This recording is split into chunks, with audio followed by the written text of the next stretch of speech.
O ar no salão de eventos era elétrico, rarefeito como o do topo do arranha-céu que o abrigava em plena São Paulo. Pelas janelas panorâmicas, a cidade se estendia como um tapete de luzes pulsantes, um reflexo perfeito do sucesso que se celebrava ali dentro. Executivos de ternos caros, investidores com sorrisos calculados e jornalistas à caça de uma boa citação circulavam com taças de champanhe. Suas conversas um zumbido constante de ambição e poder.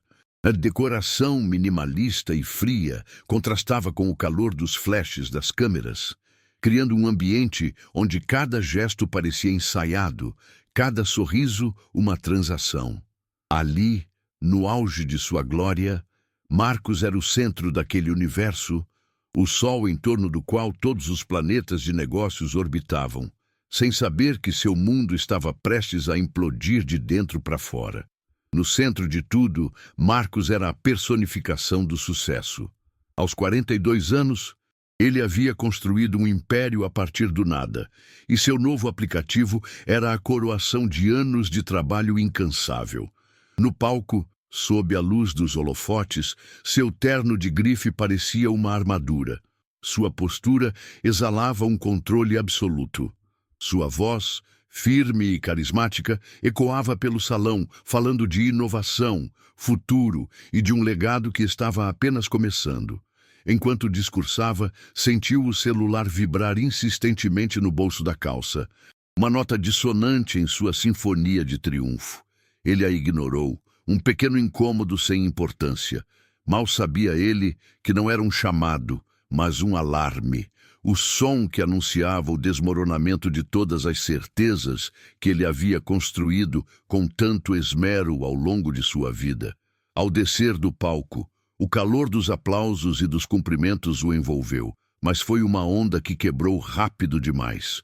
Fernando, seu chefe de segurança e amigo de longa data, abriu caminho pela multidão com uma urgência que gelou o sangue de Marcos. O rosto de Fernando estava pálido, desprovido de qualquer traço da habitual tranquilidade. Sem dizer uma palavra, ele estendeu um tablet. Na tela, a manchete de um grande portal de notícias brilhava com uma crueldade digital. CEO Marcos é investigado por fraude milionária. Esposa seria pivô do esquema. No mesmo instante, uma notificação de seu banco piscou em seu relógio. Contas bloqueadas por ordem judicial. O chão se abriu.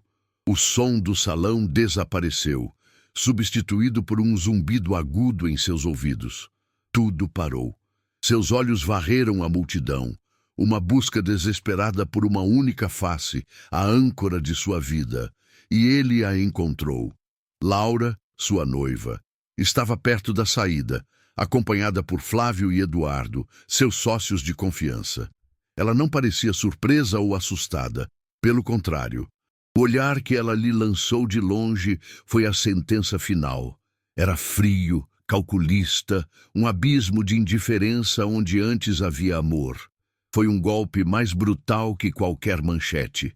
Enquanto as pessoas começavam a se afastar, os cochichos se espalhando como veneno, uma única pessoa caminhou na direção contrária. Ana, sua gerente de projetos, parou ao seu lado. Seu olhar sereno, uma ilha de calma no meio do caos. "Estou com você", ela disse, com uma firmeza que o ancorou à realidade. "Vamos sair daqui." É nesses momentos, quando o mundo inteiro vira as costas, que a gente descobre quem de fato caminha ao nosso lado. Relatos de lealdade como o de Ana nos lembram do que realmente importa. E se você também acredita nisso, sua inscrição no canal nos ajuda a continuar contando histórias que precisam ser ouvidas. O silêncio na mansão de Marcos era uma entidade física. Um vácuo que preenchia os espaços, antes ocupados por risadas, planos e promessas. Cada cômodo, antes um símbolo de seu sucesso, agora ecoava a ausência de Laura, a arquiteta de sua vida e de sua destruição. Ele vagava pelos corredores frios, o mármore sob seus pés descalços, parecendo sugar o pouco calor que lhe restava. As luzes da cidade, que antes o inspiravam, agora pareciam faróis de incontáveis olhos julgadores, observando-o em sua gaiola dourada de desgraça. Ele parava em frente ao espelho e não reconhecia o homem que via. O CEO poderoso, o visionário, havia sido substituído por uma casca vazia, assombrada pelo fantasma de uma confiança traída e pela imagem congelada do olhar frio e calculista de sua noiva ao abandoná-lo. Os dias se fundiram em um borrão de isolamento e tormento digital. Seu celular, antes uma ferramenta de poder, tornou-se uma arma apontada contra ele.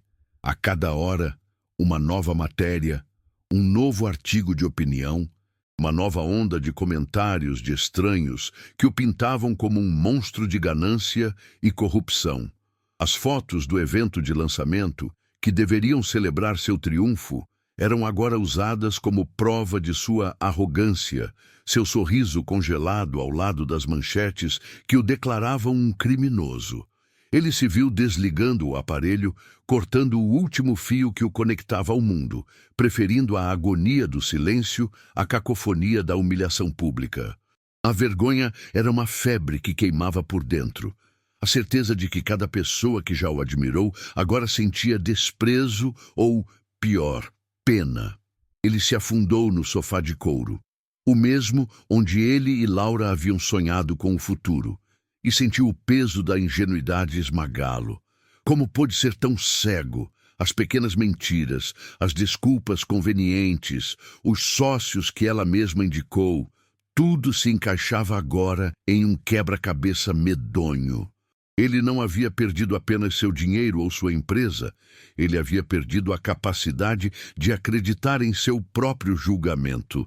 A traição não foi um único golpe, mas 1000 pequenos cortes que o sangraram até ele não ter mais nada.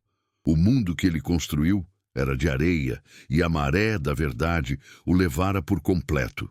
É nessa hora, quando a dor da traição parece insuportável, que entendemos o valor de uma mão estendida de verdade. Se histórias sobre a força que nasce da lealdade também te tocam, considere se inscrever para nos ajudar a trazer mais relatos como este. Foi o som insistente da campainha que finalmente perfurou a névoa de seu desespero. Ele ignorou no início, certo de que eram repórteres ou oficiais de justiça, mas a persistência do som tinha um ritmo familiar. Arrastando-se até a porta, ele olhou pelo olho mágico e viu Ana e Fernando, parados sob a luz fraca da varanda. Não com olhares de piedade, mas com uma seriedade que impunha respeito. Ele hesitou, o instinto de se esconder lutando contra a solidão que o devorava. Lentamente, destrancou a porta. Eles não entraram com palavras vazias de consolo. Ana segurava uma pasta de papel simples, gasta nas bordas, um objeto anacrônico e modesto em meio ao luxo calculado da casa, mas que continha mais valor do que qualquer coisa ali dentro. Eu sei que você não quer ver ninguém, Marcos, disse Ana, sua voz calma, cortando a tensão do ambiente. Mas você não está sozinho nisso. Ela colocou a pasta sobre a mesa de centro de vidro, o som suave ecoando no silêncio. Eu nunca confiei nela, continuou, sem um pingo de presunção em sua voz.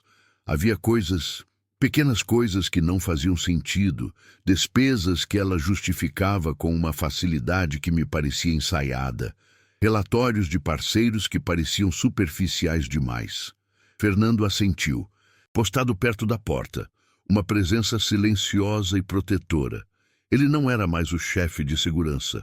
Era um guardião da lealdade que restava, seu olhar firme dizendo a Marcos que a batalha não precisava ser travada em solidão. Ana abriu a pasta, revelando não uma prova bombástica, mas uma coleção de pequenas anomalias que ela havia documentado ao longo de mais de um ano. E-mails com datas estranhas que ela havia guardado, cópias de faturas que pareciam infladas, anotações de conversas com fornecedores que mencionavam valores diferentes dos registrados por Flávio e Eduardo. Ela não era uma investigadora, apenas uma profissional meticulosa e uma amiga atenta, cuja intuição a levou a criar um arquivo pessoal por pura preocupação. Eu não queria acreditar e não tinha nada concreto para te mostrar sem parecer que estava com ciúmes ou tentando criar problemas.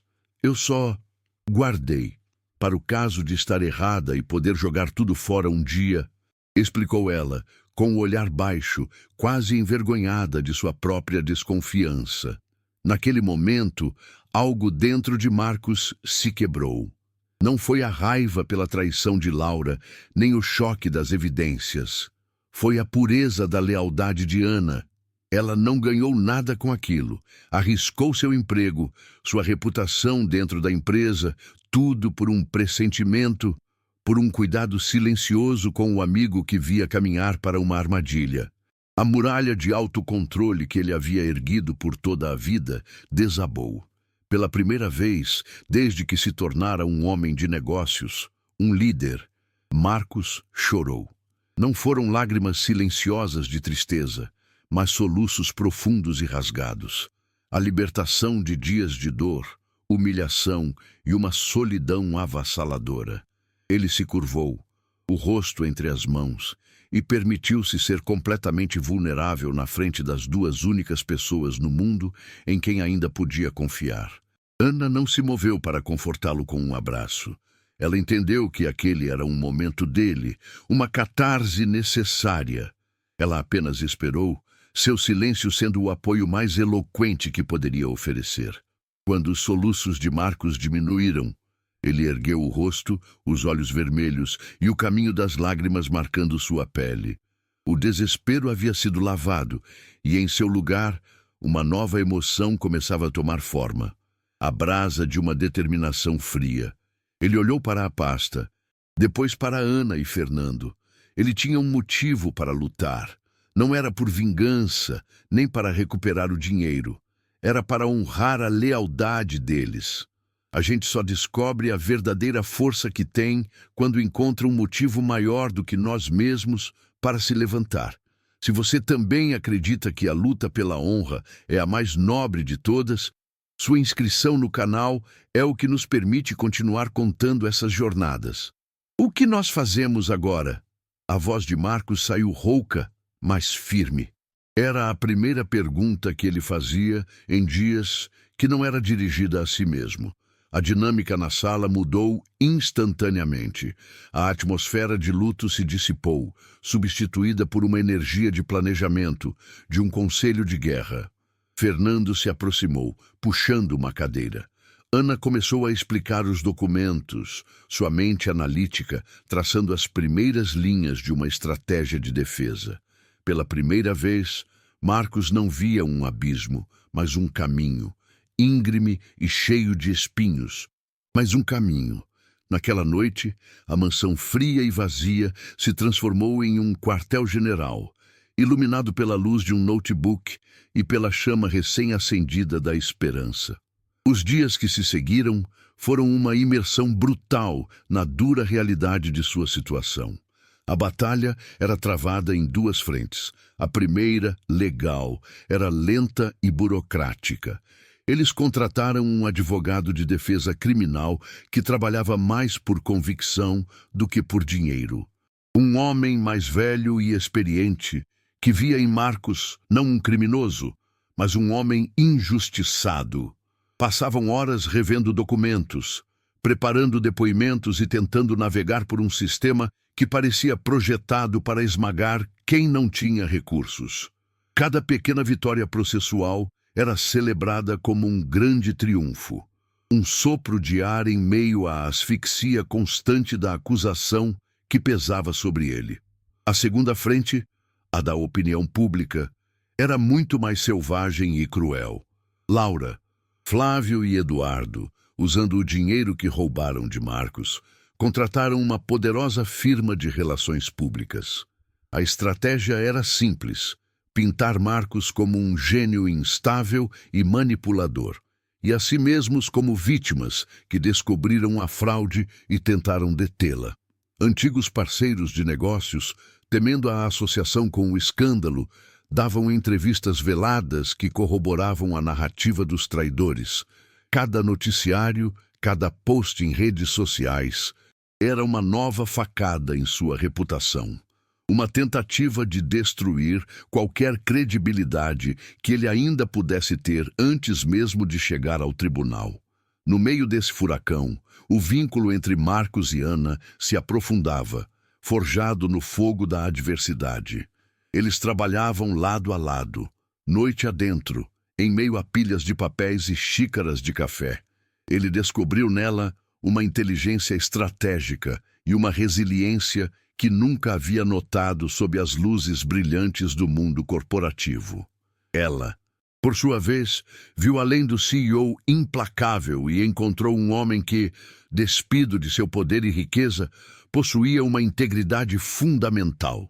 Eram nesses momentos de exaustão compartilhada, em um olhar de compreensão ou em uma palavra de incentivo trocada às 3 da manhã, que uma nova forma de respeito e admiração crescia entre eles, silenciosa e forte, a fundação sobre a qual ele começaria a se reconstruir. O dia no tribunal era cinzento.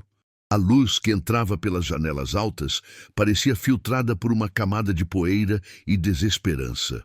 Marcos estava no banco das testemunhas, não mais com a armadura de um CEO, mas com a calma de um sobrevivente.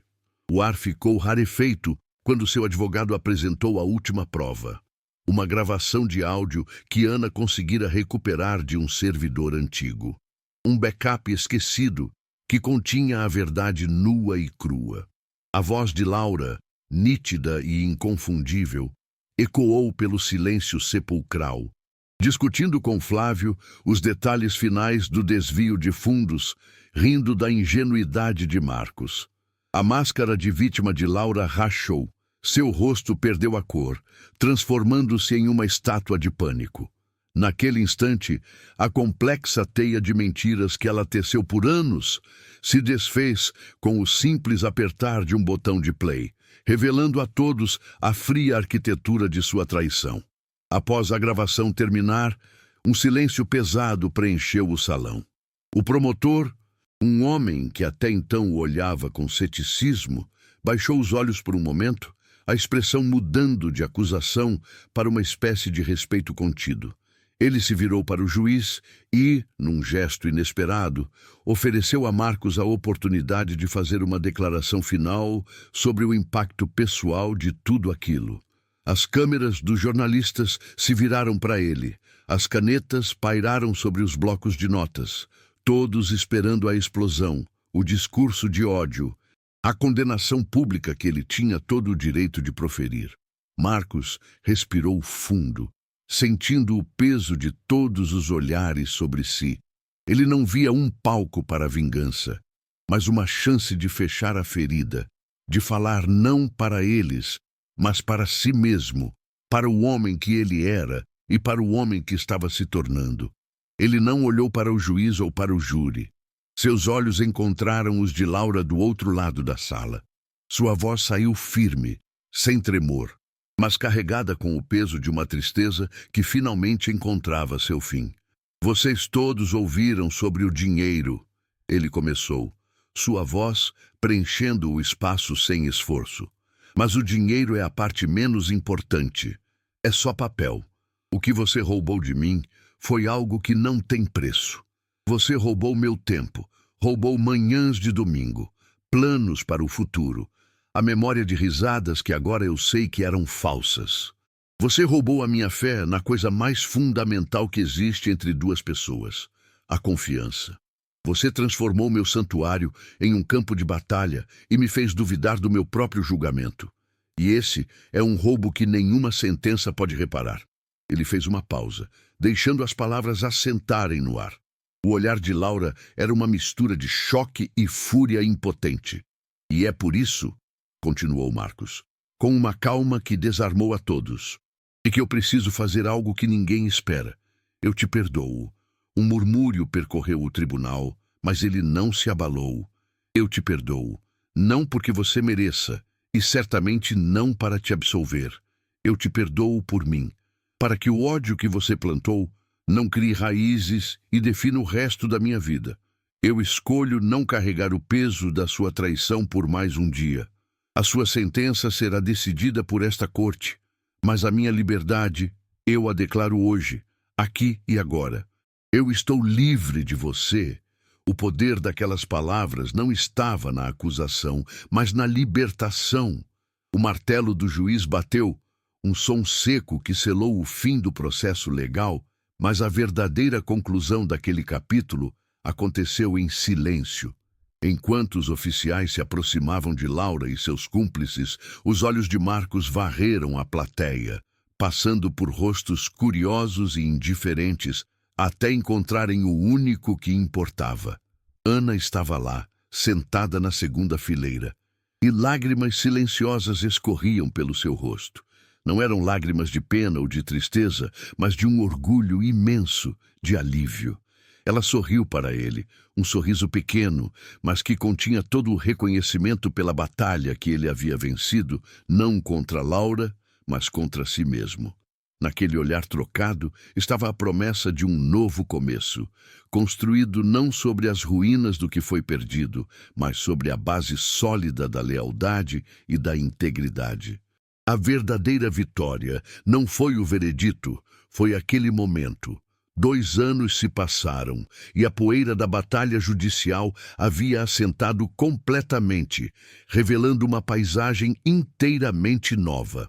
Marcos não tentou reconstruir o império que fora reduzido a cinzas. Pelo contrário, ele se desfez dos últimos vestígios daquela vida, vendendo a mansão vazia e os ativos remanescentes de sua antiga empresa. Para ele, não foi uma liquidação, mas um ritual de purificação. Cada objeto vendido, cada metro quadrado de propriedade transferido era um peso a menos em seus ombros. Ele trocou o luxo opressivo por um apartamento confortável no coração da cidade. Um lugar com luz natural, plantas e a presença constante de Ana. O dinheiro arrecadado não foi para um fundo de investimento, mas para um fundo de propósito. Ele descobriu que a verdadeira liberdade não estava em possuir tudo, mas em não ser possuído por nada. Em construir uma vida cujo valor não pudesse ser calculado em uma planilha. Com parte dos recursos e com Ana e Fernando como sócios fundadores, ele criou algo que jamais teria imaginado em sua antiga vida. Uma fundação dedicada a oferecer suporte jurídico e emocional a vítimas de fraudes e golpes financeiros. O escritório da fundação era o oposto de sua antiga sede corporativa. Não havia vidro, aço ou vistas panorâmicas arrogantes. Havia madeira, sofás confortáveis, o cheiro de café fresco e, acima de tudo, um ambiente de escuta. Marcos passava seus dias não em reuniões de conselho, mas conversando com pessoas cujas vidas haviam sido viradas de cabeça para baixo, assim como a sua. Ele não oferecia apenas conselhos legais. Ele oferecia sua própria história como um mapa para sair da escuridão, transformando sua maior ferida em uma fonte de cura para os outros, provando que a empatia era um ativo muito mais valioso do que qualquer ação na bolsa de valores. A pequena empresa de tecnologia que eles abriram em paralelo financiava a fundação. Era um negócio focado em soluções de segurança digital, nascido diretamente das lições aprendidas da forma mais dura. O escritório era um espaço aberto e colaborativo, onde as risadas de Fernando ecoavam e a calma estratégica de Ana guiava cada projeto. Marcos não usava mais ternos de grife, vestia jeans e camisas simples, e o cansaço em seus olhos havia sido substituído por um brilho de contentamento. A relação com Ana floresceu naturalmente, sem dramas ou grandes declarações. Era um amor construído na admiração mútua, na confiança forjada no fogo e na paz de saber que tinham encontrado um no outro um porto seguro. Eles não precisavam de um império. Eles haviam construído um mundo, pequeno, sólido e verdadeiro, apenas para eles. Em uma tarde ensolarada, Marcos estava no palco de uma universidade, falando para uma plateia de jovens empreendedores. Ele não falava sobre estratégias de mercado ou rodadas de investimento. Ele falava sobre caráter. O maior risco que vocês vão correr, disse ele, sua voz calma e segura, não é o fracasso financeiro, é o sucesso que cega, que te faz esquecer por que começou. Construam empresas, sim, mas antes disso, construam uma reputação que o dinheiro não possa comprar e que a desgraça não possa destruir. No final, seu legado não será o que vocês acumularam, mas quem vocês se tornaram ao longo do caminho. Histórias como a de Marcos nos lembram que a maior riqueza é aquela que não pode ser roubada. Se você acredita no poder transformador de jornadas como esta, sua inscrição no canal é o que nos permite continuar a dar voz a elas.